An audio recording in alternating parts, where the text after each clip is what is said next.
رب العالمين والصلاة والسلام على سيد المرسلين وعلى آله وصحبه أجمعين. أما بعد فأعوذ بالله من الشيطان الرجيم. بسم الله الرحمن الرحيم. إنما يعمر مساجد الله من آمن بالله واليوم الآخر وأقام الصلاة وآتى الزكاة ولم يخش إلا الله فعسى أولئك أن يكونوا من المهتدين.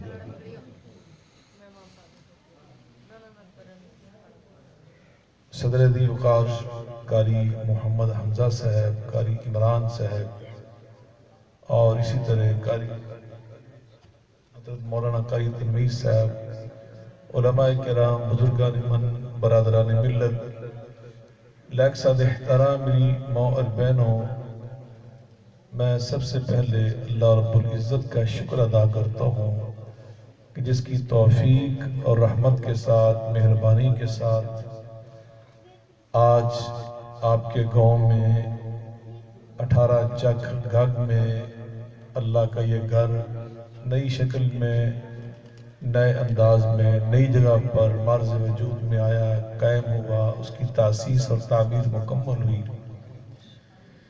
سب سے پہلے ہم اللہ کا شکر ادا کرتے ہیں جس کی توفیق کے ساتھ یہ کام پایا تکمیل کو پہنچا، اور پھر اس کے بعد اللہ تعالیٰ سے دعا کرتے ہیں کہ اللہ ہمارے اس عمل کو قبول فرمائے، اور پھر یہ بھی دعا کرتے ہیں اللہ اس کو قیامت تک آباد فرمائے۔ میرے جن بھائیوں نے، جن دوستوں اور ساتھیوں نے اللہ کے گھر کے لیے یہ جگہ وقف کی ہے اور انہوں نے تعاون بھی کیا ہے، اللہ تعالیٰ انہیں اجر عظیم عطا فرمائے۔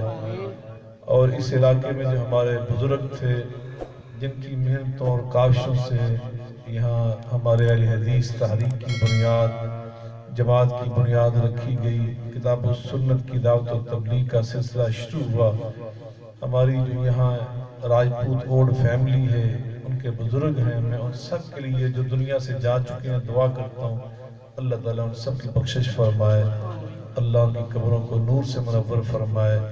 آپ جو ماشاءاللہ زندہ و سلامت ہیں، میری مائیں بہنیں، اللہ تعالیٰ سب کی عمر میں برکت فرمائے، دین و دنیا میں آسانیاں پیدا فرمائے۔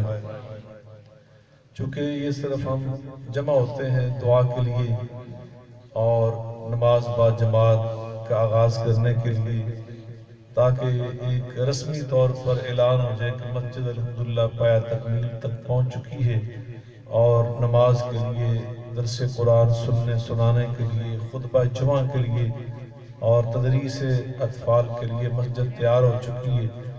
تو وہاں اس وقت تقریر کو لمبی چوڑی کرنا مقصود نہیں ہوتا، نہ کوئی جلسہ ہوتا ہے، تو باہر کیف وہ ایک موقع غنیمت ہوتا ہے کہ ساتھی احباب بھائی اکٹھے ہوتے ہیں، تو وہاں یہ ضرور محسوس کی جاتی ہے کہ چند باتیں ایسی کر دی جائیں کہ جو اللہ اور رسول کے ارشادات ہم سب کے نفع کے لیے ہیں، فائدہ کے لیے ہیں، ان کو دہرا دیا جائے۔ فذکر فإن ذکرى تنفع المؤمنین، نصیحت جو ہے یہ مومنوں کو ہمیشہ نفع دیتی ہے۔ تو باہر سب سے پہلی بات تو یہ میں آپ سے عرض کرنا چاہوں گا کہ مسجد کی تعمیر ایک بہت بڑا عمل ہے، یہ اتنا بڑا عمل ہے کہ اللہ تعالیٰ خود قرآن مجید فرقان حمید میں ارشاد فرماتے ہیں ان اول بیت وضع للناس للذی ببکہ، کہ ہم نے روئے زمین پر سب سے پہلے اپنا گھر بنایا تھا۔ اللہ نے اس زمین کو جب آباد کیا تو سب سے پہلے زمین پر اللہ کا گھر قائم ہوا تھا، اللہ کی مسجد بنی تھی جو مکہ معظمہ میں آج مسجد حرام کی شکل میں، بیت اللہ کی شکل میں اللہ نے سب سے پہلے روئے زمین پر اپنا گھر بنایا تھا۔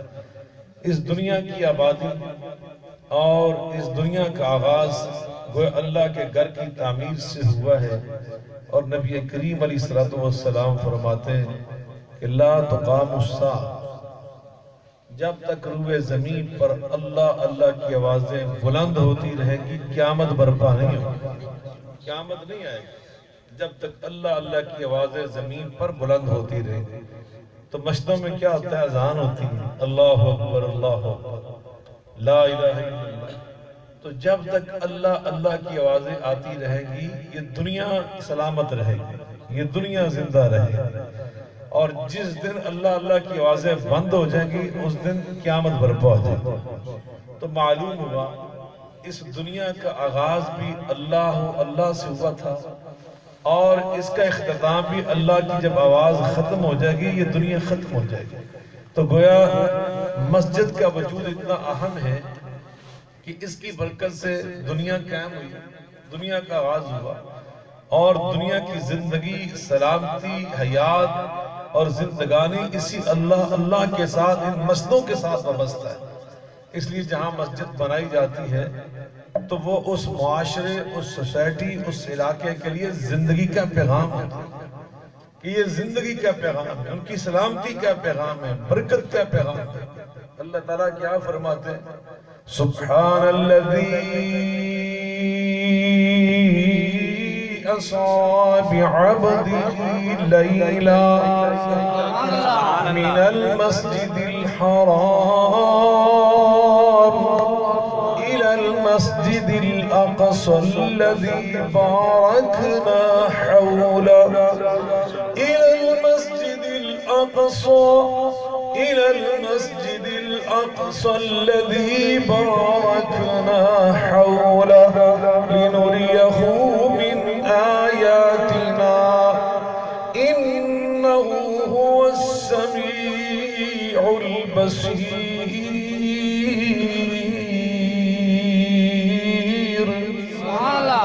اللہ تعالیٰ فرماتے ہیں ہم اپنے نبی کریم رؤوف الرحیم صلی اللہ علیہ وسلم کو بیت اللہ سے اٹھا کر مسجد اقصیٰ میں لے گئے۔ مسجد اقصیٰ الذی بارکنا حولہ، فرمایا وہ مسجد کی جگہ تو تھی ہی برکت والی، اس مسجد کے وجود کی وجہ سے ما حولہ، اس کا جو ارد گرد تھا وہ بھی سارا ہم نے برکت والا بنا۔ جہاں مسجد بن جاتی ہے پورا ماحول ہی برکت والا بن جاتا ہے۔ یہ مسجد جو قائم ہوئی ہے 18 گز والوں میں آپ کو یقین دلاتا ہوں آپ کے اندر پختہ ایمان ہونا چاہیے۔ اس مسجد کے وجود کی برکت سے آپ کی پوری بستی کو اللہ نے برکت والا بنا دیا۔ آپ جتنا اس گھر، اللہ کے گھر کے ساتھ اپنا رشتہ مضبوط کریں گے اسی قدر آپ کے گھروں میں اللہ برکتیں نازل فرمائے گا۔ نماز پڑھیں گے برکت ملے گی، قرآن پڑھے گا برکت ملے گی، حتیٰ کہ نبی کریم علیہ السلام نے فرمایا اذا رأیتم الرجل یعتاد المسجد فشہدوا لہ بالایمان، جو مسجد میں آتا جاتا تمہیں نظر آئے تم گواہ بن جو یہ پکا مومن ہے۔ پکے مومن ہونے کی نشانی ہے۔ آقا علیہ السلام فرماتے ہیں سبعۃ یظلھم اللہ فی ظلہ یوم لا ظل الا ظلہ، میدان حشر میں جب بڑی دھوپ ہوگی تو اللہ رب العزت کی عرش عظیم کے سوا ایک وقت ہوگا کوئی سایہ نہیں ہوگا، اور اس سائے میں صرف 7 قسم کے لوگوں کو اللہ بیٹھنے کی اجازت عطا فرمائے گا، اور ان 7 قسم کے لوگوں میں فرمایا راجلون قلبہ معلق بالمساجد، وہ لوگ جن کا دل مسجد کے ساتھ اٹیچ ہو جاتا ہے، مسجد کے ساتھ وابستہ ہو جاتا ہے۔ مسجد میں اذان کہنا، مسجد میں نماز پڑھنا، مسجد میں نماز پڑھانا، حتیٰ کہ مسجد کی صفائی کرنا۔ ہم تو بعض اوقات مسجد میں اذان کہنا توہین سمجھتے ہیں کہ میں بہت بڑا عالم دین ہوں، میں بہت بڑا مفتی ہوں، یہ تو کسی عام بچے کی یا کسی عام مؤذن کی ڈیوٹی ہوتی ہے، تو اذان کہنا میرے پروٹوکول کے اور میری شان کے خلاف ہے۔ نبی کریم علیہ السلام فرماتے ہیں المعذنون اطول الناس اعناقا یوم القیامہ، قیامت کے دن سب سے اونچا سر ہوگا تو اذان کہنے والوں کا ہوگا۔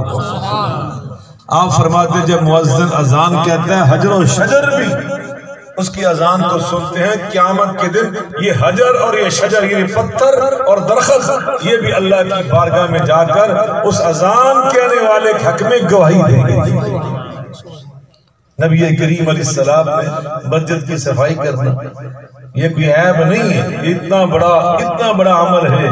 نبی کریم علیہ السلام فرماتے ہیں اور عزت علی اجور امتی، مجھے ایک دن میری امت کی وہ نیکیاں دکھائی گئیں جو دیکھنے میں چھوٹی چھوٹی ہیں لیکن نتیجے اور اثر کے لحاظ سے اتنی بڑی ہیں کہ کرنے والے کا ہاتھ پکڑ کر جنت میں لے جائیں گے۔ ان میں ایک نیکی میں نے یہ دیکھی کہ میرا کوئی امتی ایک تنکا اٹھا کر پورا جھاڑو پھیرنا، پوری مسجد کی صفائی کرنا اور سینکڑوں تنکے اٹھا کے باہر پھینک دینا، یہ تو بہت بڑا عمل ہے۔ فرمایا ایک تنکا اٹھا کر مسجد سے صفائی کی نیت سے میرا امتی جب باہر پھینک دیتا ہے اللہ اس پر جنت کو واجب فرما دیتا ہے۔ نبی کریم علیہ السلام کی مسجد میں ایک بوڑھی اماں جھاڑو پھیرا کرتی تھی، کالا رنگ تھا اس کا، حبشیہ عورت تھی، بوڑھی تھی۔ مدینہ منورہ میں کوئی اس کا خاندان قبیلہ نہ تھا، وہ فوت ہو گئی۔ کأنم صغر امرہا، رات کا ٹائم تھا، صحابہ کرام رضوان اللہ علیہ مجمعین نے سوچا، آپس میں مشورہ کیا، یہ معمولی عورت ہے، اس کی خاطر نبی صلی اللہ علیہ وسلم کو کیوں بھی آرام کرنا ہے، ہم خود اس کا جنازہ پڑھ کے اس کو دفن کرا دیں۔ اب صحابہ کرام جیسی ہستیوں نے اس کا جنازہ پڑھا، صحابہ کرام جیسی ہستیوں، اندازہ کرے کیسی خوش نصیب عورت ہے کہ جس کا جنازہ صحابہ کرام نے پڑھا۔ لیکن اس کے باوجود نبی صلی اللہ علیہ وسلم کچھ دنوں کے بعد آپ نے فرمایا کہ وہ مجھے عورت نظر نہیں آ رہی جو مسجد میں جھاڑو پھیرا کرتا تھا۔ صحابہ کرام نے جب بتایا وہ تو فوت ہو، نبی صلی اللہ علیہ وسلم ناراض ہو، فرمایا کہ تم نے مجھے اس کی اجازت، اس کی اطلاع کیوں نہیں دی؟ کہا جی ہم نے کہا کیوں بے آرام کرنا آپ کو؟ آپ فرماتے ہیں دلونی علی قبرہا، مجھے اس کی قبر پہ لے کے چلو۔ آپ اس کی قبر پر تشریف لائے، دوبارہ آپ نے اس کی نماز جنازہ پڑھا اور یہ واضح کر دیا کہ مسجد کا جھاڑو پھیرنا یہ اللہ رسول کے نزدیک کتنا بڑا عمل ہے، اللہ کتنا پسند ہے، اللہ کتنا پیارا ہے۔ یقیناً اب یہ مسجد قائم ہو چکی ہے، اس کو آباد کرنا ہے آپ نے، اللہ کو اس کی توفیق عطا فرمائے۔ اور آبادی کس طرح ہوگی؟ اذان کے ساتھ۔ آبادی کس طرح ہوگی؟ نمازوں کے ساتھ۔ آبادی کس طرح ہوگی؟ درس قرآن کے ساتھ۔ آبادی کس طرح ہوگی؟ خطبہ جمعہ کے ساتھ۔ آبادی کس طرح ہوگی؟ آپ کے بچے یہاں تعلیم حاصل کریں اس کے ساتھ۔ یہ آبادی ہوگی اس کی صفائی کے ساتھ۔ سال دو سال کے بعد بعض مسجد کا رنگ سفیدی یہ دھیما پڑ جاتا ہے، دوبارہ کروائیں۔ رمضان شریف آتا ہے، عیدین آتی، آپ اس کا اہتمام کریں۔ اگر کوئی مسجد کی کوئی معمولی چیز خراب ہو جاتی ہے میں فوراً اس کو درست کرنا چاہیے۔ تو بہرکیف یہ وہ امور ہیں، یہ وہ معاملات ہیں کہ جن کو آپ توجہ کریں گے تو انشاءاللہ یہ مسجد آباد رہے گی۔ اور مسجد کو آباد کرنا، مسجد کو تعمیر کرنا اتنا بڑا عمل ہے۔ نبی کریم علیہ السلام فرماتے ہیں من بنا للہ مسجدا بنا اللہ لہ بیتا فی الجنہ، جو مسجد بناتا ہے اللہ اس کا گھر جنت میں بنا دیتا ہے۔ اور قرآن مجید میں اللہ تعالیٰ فرماتے ہیں انما یعمر مساجد اللہ،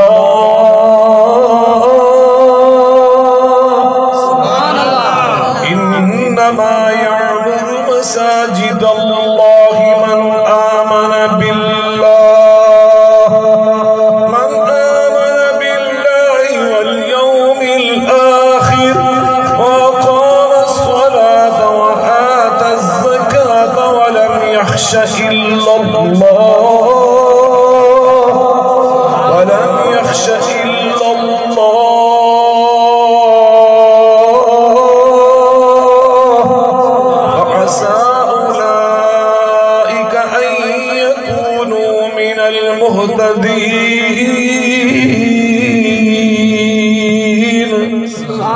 فرمایا جو اللہ کے گھروں کی تعمیر اور آبادی کا اہتمام کرتے ہیں، بندوبست کرتے ہیں، انتظام کرتے ہیں، اس کے لیے کوشش کرتے ہیں، اللہ فرماتے ہیں میں اللہ گواہی دیتا ہوں، اللہ اللہ ہو کے گواہی دے رہا ہے من آمن باللہ، یہ اللہ پر ایمان رکھنے والے لوگ ہیں۔ یہ نشانی ہے کہ ان کے دلوں میں اللہ کا ایمان ڈالا، اور جس کو ایمان کی دولت مل جائے سمجھو اسے دنیا کی ساری دولتیں اللہ نے عطا کر، دنیا کی ہر شے بازار سے مل سکتی ہے اور ہر نعمت کو ہم کوشش کر کے حاصل کر سکتے ہیں۔ ایمان ایسی دولت ہے اللہ عطا نہ کرے تو بندہ کبھی حاصل نہیں کر سکتا۔ اللہ سے دعا کرنی چاہیے اللہ ہمیں اس کی توفیق عطا فرمائے اور اللہ ہمیں اس کے لیے ہمیشہ اپنی بارگاہ میں قبول فرمائے۔ عطاء الرحمان ادھر آؤ یاد دو حضرات، میں آخری بات آپ سے یہ کہنا چاہتا ہوں کہ نبی کریم صلی اللہ علیہ وسلم نے ہمیں ان مساجد کا جو مقصد ہے وہ بھی واضح کیا۔ یہ مسجد ہم کیوں بناتے ہیں؟ وَأَنَّ الْمَسَاجِدَ لِلَّهِ فَلَا تَدْعُوا مَعَ اللَّهِ أَحَدًا۔ سب سے پہلے اللہ کی توحید کہ دعا مانگے تو کس سے مانگے؟ اللہ سے۔ عبادت کریں تو کس کی عبادت کریں؟ اللہ کی عبادت۔ یہ مسجد ہمیں یہ بتا رہے ہیں، یہ مسجد سجدہ گاہ ہے، اور سجدہ ہم کس کے لیے کرتے ہیں؟ دعا عبادت کس سے کرتے ہیں؟ نماز عبادت تو کس کی نماز پڑھتے ہیں؟ قرآن میں اللہ فرما رہے ہیں قُلْ إِنَّنِي هَدَانِيَ رَبِّي إِلَى صِرَاطٍ مُسْتَقِيمٍ دِينًا قِيَمًا مِلَّةَ إِبْرَاهِيمَ حَنِيفًا وَمَا كَانَ مِنَ الْمُشْرِكِينَ قُلْ إِنَّ صَلَاتِي وَنُسُكِي وَمَحْيَايَ وَمَمَاتِي لِلَّهِ رَبِّ الْعَالَمِينَ لَا شَرِيكَ لَهُ وَبِذَلِكَ أُمِرْتُ وَأَنَا أَوَّلُ الْمُسْلِمِينَ۔ نماز، روزہ، زکوٰۃ، قربانی، حج، جینا مرنا، یہ سب کس کے لیے؟ للہ رب العالمین، اللہ کے لیے۔ مسجد ہمیں یہ سکھاتی، مسجد ہمیں نبی صلی اللہ علیہ وسلم کی سنت کی اتباع سکھاتی، مسجد ہمیں قرآن پڑھنا سکھاتی، مسجد ہمیں اخوت اسلامیہ سکھاتی، مسجد ہمیں خدمت خلق سکھاتی۔ جب ہم نماز پڑھیں گے ایک دوسرے کے ساتھ مل کے کھڑے ہوں گے، مساوات، وہ جس نے کہتے ہیں ایک ہی سم میں کھڑے ہو گئے، محمود و ایاز، نہ کوئی بندہ رہا نہ کوئی بندہ نواز، یہاں تو انصاف اور مساوات۔ اور یہ بھی بات اللہ اکبر، جب ہم ایک دوسرے کے ساتھ روزانہ نماز پڑھتے ہیں، پتہ چلتا ہے فلاں بزرگ تشریف نہیں لائے، اطلاع ملتی ہے وہ بیمار ہیں تو ہم ان کی تیمارداری کرنے چاہیے۔ پتہ چلے گا فلاں بچہ یتیم ہے، وہ سکول نہیں جا سکا کہ فیس نہیں ہے، الحاظ القیاس، یہ ہمیں خدمت خلق بھی سکھاتی ہے۔ مسجد ہمارے دین کا بھی مرکز ہے، ہماری دنیا کا بھی مرکز ہے، اور اسی طرح یہ مسجد ہمیں محبت سکھاتی ہے۔ کیا سکھاتی ہے؟ خیر، بلائی، نفع دوسروں کو پہنچانا، دوسروں کے ساتھ ہمدردی کرنا، یہ ہمیں مسجد سکھاتی ہے۔ قرآن پاک میں اللہ فرماتے ہیں اسلام غالب آیا تو کیسے آیا؟ هو الذی ارسل رسولہ بالہدى ودین الحق لیظہرہ علی الدین کلہ وکفى باللہ شہیدا محمد رسول اللہ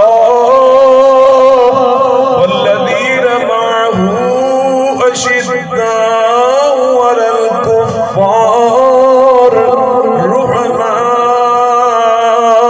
بينهم تراهم ركعا سجدا يبتغون فضلا من الله ورضوانا سيماهم في وجوههم من أثر السجود۔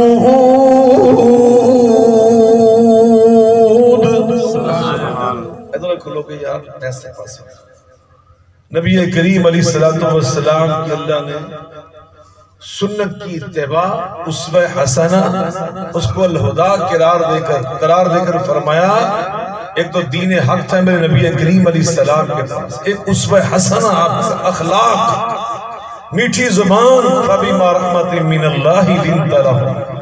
نبی پاک صلی اللہ علیہ وسلم کا دل اللہ نرم بنایا، زبان میٹھی بنائی۔ اللہ فرماتے اس لیے آپ کے صحابہ کی جماعت 1,00,000 سے اوپر چلی گئی، چند سالوں کے اندر جانثار لوگ بلا تفریق سب آگے۔ اور دوسری بات رحما بینہم، آپ کے جو ساتھی تھے وہ آپس میں نرم دل تھے، آپس میں کیا تھے؟ رحم دل، نرم دل، ایک دوسرے سے پیار کرنے والے، ایک دوسرے سے محبت کرنے والے۔ اللہ تعالی ہماری اصلاح فرمائے، اونچی آمین کیا؟ ہمارے دل سخت، ہمارے دل دوسروں کے لیے نرمی سے نہیں سختی سے بھرے ہوئے، زبانیں ہماری ترش، یہ مسجد جو اللہ کا گھر ہے، یہاں سے نرمی، یہاں سے مٹھاس، یہاں سے اخلاق، یہاں سے دوسروں کے لیے محبت، دوسروں کے لیے اخلاق، اس کی تعلیم ہونی چاہیے۔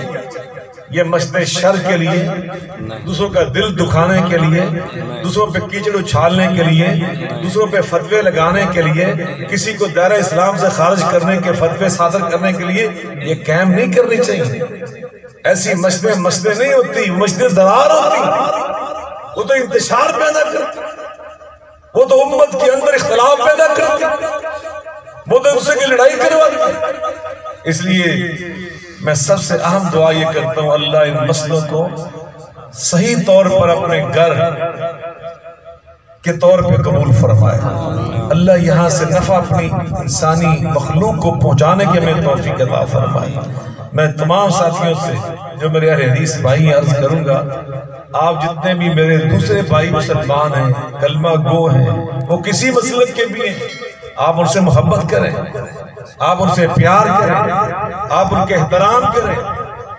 میں جب یہ باتیں کہتا ہوں تو میرے اہل حدیث مولوی میرے اوپر فتوے لگاتے ہیں، مجھے کوئی پرواہ نہیں، لیکن میں تو پابند ہوں اس بات کہ جو بھی کلمہ پڑھتا ہے ہم نے اس کو مسلمان سمجھنا ہے، ہم نے اس کو اونچی بولو اور میں آج سے نہیں کہہ رہا، 34 سال سے کہہ رہا ہوں، 34 سال سے فتوے بھی سن رہا ہوں لوگوں کے۔ اللہ ان مولویوں کو ہدایت عطا فرمائے۔ اب تو یہ پیغام پاکستان، یہ کتاب میرے ہاتھ میں آپ دیکھ رہے ہیں، کیا نام اس کتاب کا؟ سارے یاد کرو، کیا نام ہے؟ پیغام پاکستان، پاکستان کا پیغام۔ یہ اصل میں ایک متفقہ اعلامیہ ہے، ایک متفقہ فتویٰ ہے، اور کس کا متفقہ؟ تمام مکاتب فکر کے علماء، اہل حدیث، دیوبند، بریلوی، اہل تشیع، سب علماء جو بڑے تھے اہل حدیث کی جانب سے، میرے بھی سائن اس پہ موجود ہیں، مولانا ساجد میر کے سائن اس پہ موجود ہیں، یاسین ظفر صاحب کے سائن موجود ہیں، اسی طرح تمام مکاتب فکر کے جو بڑے علماء ان سب نے اس پہ سائن کیے ہیں۔ دیوان صدر اسلام آباد میں بیٹھ کر 2200 علماء کے سائن ہیں، اور ہم نے یہ لکھا ہے اس میں کہ آج کے بعد کسی کلمہ پڑھنے والے کو ہم کافر نہیں کہیں گے، مشرک اونچی بولو نہیں کہیں گے، اس کو دائرہ اسلام سے خارج قرار نہیں دیں گے، ہم سب کا احترام کریں۔ آپ اپنی تبلیغ کریں۔ ابھی میں نے آپ سے یہ تبلیغ کرتے ہوئے کہا ہے کہ نماز آپ نے کس کے لیے پڑھنی؟ اونچی بولو اللہ کے لیے۔ یہ تبلیغ نہیں، دعا آپ نے کس سے کرنی؟ اللہ سے۔ روزہ کس کے لیے رکھنا ہے؟ سجدہ کس کو کرنا ہے؟ مسجدیں آباد کرنا ہے؟ نہیں، باقی اتباع رسول اللہ صلی اللہ علیہ وسلم کی سنت، یہ مسئلے اہل حدیث نہیں ہے، یہ بیان نہیں ہو رہا۔ سانو ٹھنڈ نہیں پیندی جنی دیر تک کسے دوسرے مسلک دے لوگوں نے برا پرانا کہہ رہی ہے، تو گالیاں نے کڑ لیے، تو کل نو اپنے نے کڑوانا لئیے، سارا سکون نہیں آتا۔ لیکن اب پاکستان میں اس کی اجازت نہیں ہوگی۔ ہم تو اللہ کے لیے کرتے تھے نا کہ اللہ راضی ہو جائے۔ نبی صلی اللہ علیہ وسلم نے فرمایا قیامت کے دن میں نے معراج کی رات جنت بھی دیکھی اور میں نے جہنم کی وادیوں کا معائنہ بھی کیا، تو نبی کریم صلی اللہ علیہ وسلم ارشاد فرماتے ہیں میں نے جہنم کی مختلف وادیوں میں ایک وادی میں دیکھا کہ کچھ لوگوں کی زبانیں بڑی لمبی ہیں اور جہنم کے دروغے جہنم کی آگ سے بنی کینچیوں سے ان کی زبانیں کاٹ رہے ہیں۔ تو میں نے جبریل سے پوچھا یہ کون ہے؟ تو انہوں نے کہا ہاؤلاء علماء ہاؤلاء خطباء امتی، یہ آپ کی امت کے وہ خطیب ہیں جو امت میں انتشار پیدا کرتے ہیں، آج ان کی زبانیں کاٹی جا رہی ہیں۔ اللہ تعالی ہمیں ایسے خطیب نہ بنائے، اللہ ہمیں مٹھاس اور حکمت اور دانائی اور فراست اور بصیرت کے ساتھ تبلیغ کرنے کی توفیق عطا فرمائے۔ میں آپ سے یہی عرض کرنا چاہ رہا تھا۔ آخری بات، میرے بھائی نے مجھے چٹ بھیجی ہے، کہ ختم نبوت پہ بھی نصیحت کریں. بلا شبہ الحمدللہ یہ ہمارا متفقہ عقیدہ ہے، پوری امت مسلمہ کا عقیدہ ہے. سب سے پہلے اللہ نے قرآن میں بیان فرمایا، کیا بیان کیا؟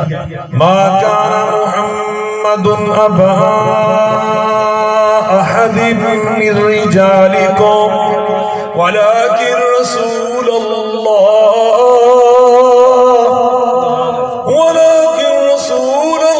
وخاتم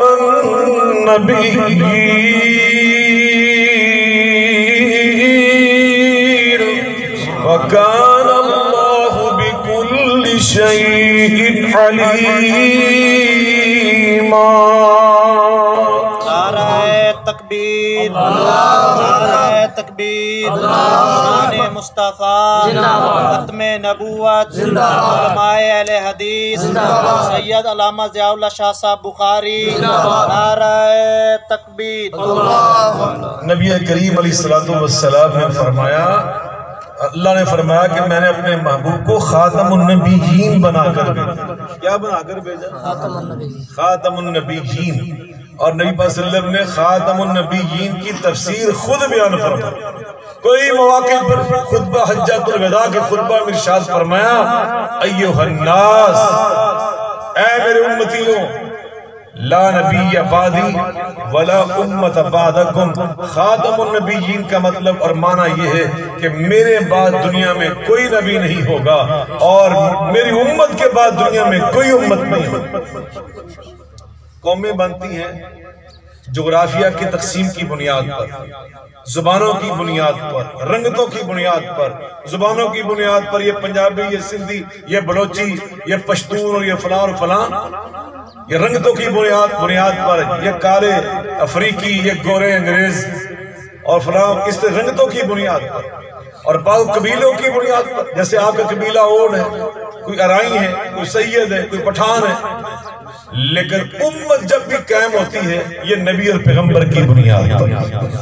میرے آقا علیہ السلام فرماتے ہیں چونکہ میرے بعد دنیا میں کوئی نیا نبی آئے گا نہیں تو اب کوئی نئی امت بھی نہیں آئے گی. میرے آقا نبیوں میں آخری نبی اور آپ کی امت امتیوں میں سب سے آخری امت. تلک الرسل فضلنا بعضهم على بعض منهم من کلم اللہ ورفع بعضهم درجات.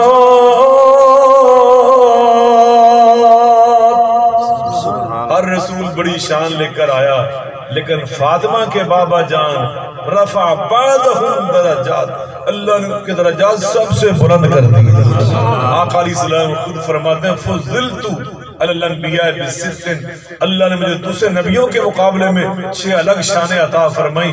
اوتیت بجوامع الکلم، نصرت بالرعب، احلت لی الغنائم. آقا علیہ السلام فرماتے ہیں، فرمایا احلت لی الغنائم وجعلت لی الارض مسجدا وطہورا وارسلت الی الخلق کافۃ وختم بی النبیون. ان 6 خوبیوں میں آخری عظمت یہ بیان فرمائی، اللہ نے میرے آنے کے بعد دنیا میں نبیوں کا سلسلہ ہی ختم فرما دیا. تو نبی پاک صلی اللہ علیہ وسلم کے جو صحابہ ہیں ان کا بھی اس بات پر اجماع تھا کہ نبی پاک کے بعد جو بھی نبوت کا دعویٰ کرے گا وہ کذاب، وہ دار اسلام سے خارج اور اس کے خلاف اعلان جنگ. اور اس کے بعد ساری امت کے اس بات پہ تعامل ہے کہ جو نبی پاک ختم نبوت کو نہیں مانتا ہم اس کو مسلمان تسلیم نہیں کہتے. بس امت کے اس پہ اجماع.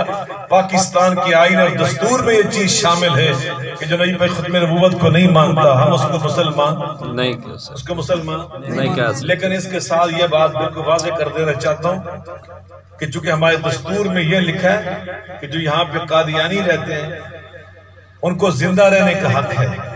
ان کو زندہ رہنے کا ایسے ہی ہے نا، ان کو ہم مار نہیں سکتے. یہ ہمارا آئین اور دستور کہتا ہے. اس لیے ہمیں اپنے آئین اور دستور کے مطابق اپنے آپ کو ڈھالنا ہے. ہم نے اس پاکستان کو مضبوط کرنا ہے انشاءاللہ الرحمن. اپنے عقائد کا تحفظ بھی کرنا ہے، اپنے ایمانیات کی بنیاد پہ کھڑے بھی رہنا ہے. لیکن اس کے ساتھ ساتھ ہماری زبان میں مٹھاس ہونی چاہیے، دوسروں کے لیے نرمی ہونی چاہیے. جو مسلمان ہم آپس میں اس سے احترام ہمارے دلوں میں ہونا چاہیے. اور جو غیر مسلم ہیں ان کے ساتھ ہمارا سلوک کیا ہونا چاہیے؟ کیوں جناب جڑے غیر مسلم نے انہوں دے نال کی کرنا چاہیے؟ کوئی تمہیں پتہ ہے چیز ہے؟ جڑے تھے غیر مسلم عیسائی بھی رہتے ہیں، کرسچن، مسیح، ہندو بھی رہتے ہیں بڑی تعداد میں سندھ کے اندر، ہمارے خیبر پختونخوا میں اور پنجاب میں کچھ سکھ بھی رہتے ہیں، قادیانی بھی رہتے ہیں۔ ان کے ساتھ ہمارا سلوک کیا ہونا چاہیے؟ رویہ کیسا ہونا چاہیے؟ اخلاق والا کیسا ہونا چاہیے؟ نبی صلی اللہ علیہ وسلم کو اسلام مبارکہ یہی تھا۔ آپ کے پاس کرسچن آئے نجران سے، اور کتنے تھے وہ لوگ؟ 43 بندے، 43 کتنے تھے؟ 43 جنہوں پنجابی کہتے ہیں 43، 43 40 تے 43 بندے ہیں۔ اب 43 بندے ایک بہت بڑی تعداد ہوتی ہے۔ نبی صلی اللہ علیہ وسلم نے ان کو مسجد نبوی میں ٹھہرایا۔ ان کا جو کیمپ تھا نا، مہمان خانہ، وہ مسجد نبوی کے اندر لگوایا گیا۔ حالانکہ صحابہ کے باغ تھے، انصاری صحابہ کی حویلیاں تھیں، ڈیرے تھے۔ نبی پاک نے کسی ڈیرے، کسی حویلی، کسی باغ کے اندر ان کے لیے مہمان خانہ نہیں بنوایا۔ آپ ان کا مہمان خانہ مسجد نبوی کے اندر، مسجد نبوی کے سین میں۔ انہوں نے پہلے دن ہی کہا کہ ہماری تو پریئر بھی ہوتی ہے، ہم عبادت بھی کرتے ہیں، وہ ہم کہاں کریں؟ تو نبی پاک صلی اللہ علیہ وسلم کی شان پہ قربان جو آپ فرماتے ہیں تو میری مسجد نبوی کے اندر ہی پریئر کریں۔ انہوں نے قبلے تو بالکل الٹ پاسے منہ کر کے پریئر شروع کر دیا۔ بعض صحابہ کو پتہ نہیں تھا کہ نبی پاک نے اجازت دی، وہ جوش میں آیا تو انہوں نے کہا تو ہی کرنٹ ہے۔ آقا نے ان کو منع کیا، نا میں نے کوئی اجازت دی۔ تو رسول اللہ صلی اللہ علیہ وسلم کو اسلام بارکہ نرمی کا، آپ نے ان کے کھانے پکائے اپنے گھر میں، مسجد نبوی کے ساتھ آپ کے گھر تھے، ان کے کھانے عیسائیوں کے لیے نہیں پکے، گھر میں تیار ہو رہے۔ ساڑھے اندر بھی اتنا حوصلہ کسے صحیح دا کھانا پکائی؟ کیوں جناب؟ ساڑھے دے برتن تے پاک ہو جاتے، ساڑھے دے پانڈے نے کوئی ہاتھ لا جائے عیسائی دے کہ وہ ہوئے ناپاک ہو گیا۔ تو قرآن کہہ رہا ہے وَطَعَامُ الَّذِينَ أُوتُوا الْكِتَابَ حِلٌّ لَكُمْ، جو اہل کتاب ہوتے ہیں ان کے برتن تمہارے لیے پاکیزہ ہوتے ہیں۔ ان کے گھر سے کبھی چائے پینی پڑ جائے تو پھر کی کرنا چاہیے؟ پتہ ہی نہیں، دسے نہیں کسے سانو ایڈا پکا کرتا ہے، بد اخلاقی ہوتے ہیں۔ نبی پاک کا یہ اخلاق ہے۔ نبی پاک صلی اللہ علیہ وسلم ایک پنچایت کر رہے تھے مدینہ شریف میں، پنچایت، آپ کو پیاس لگی، دوپہر کا ٹائم تھا، جب میں آپ کٹھے بیٹھے ہیں، آپ نے فرمایا آپ پیاس لگی، پانی دے پیو۔ کوئی ادھر اٹھا، کوئی ادھر اٹھا، جنہاں سب تو نیڑے گھر سی نا، وہ نوجوان سب تو پہلے پانی دا پیالہ بھر کے لے آیا۔ تو وہ نوجوان کون سی؟ وہ مسلمان نہیں سی، وہ یہودی سی، کیونکہ وہ سب کا مدینہ شریف جی یہودی بھی رہندے سن۔ تو یہودی نوجوان لے آیا، نبی صلی اللہ علیہ وسلم سارے پہچان دے تے جان دے سن۔ تو نبی صلی اللہ علیہ وسلم نے پھر کی کیتا ہے؟ انہیں جب پیالہ لے آ کے نا یہودی نے، کدی غور کرو اللہ کیا فرما رہے لَقَدْ كَانَ لَكُمْ فِي رَسُولِ اللَّهِ أُسْوَةٌ حَسَنَةٌ، تمہارے لیے نبی پاک کا جو انداز ہے یہ بہترین نمونہ ہے۔ میں ہوندہ نا تسی ہوندے، اسی سارے نے ایک کرتوت کھولنی سی، چل یہودیا بھائی مانا تیرا برتن ہی نپاک، تیرے گھر دا پانی میں پینا ہے، اسی آیا کرنا سی۔ نتیجہ کی نکلنا سی؟ بڑی محبت پیدا ہونی سی۔ کیوں شیخ سے انہیں بڑی اچھی یاداں لے کے جانی ہے۔ میں قربان جو نبی صلی اللہ علیہ وسلم کیا اخلاق تھا، اللہ نے اس لیے قسمیں اٹھا کے فرمایا نون والقلم وما يسطرون ما انت بنعمت ربك بمجنون وان لك لاجرا غير ممنون وانك لعلى خلق عظيم۔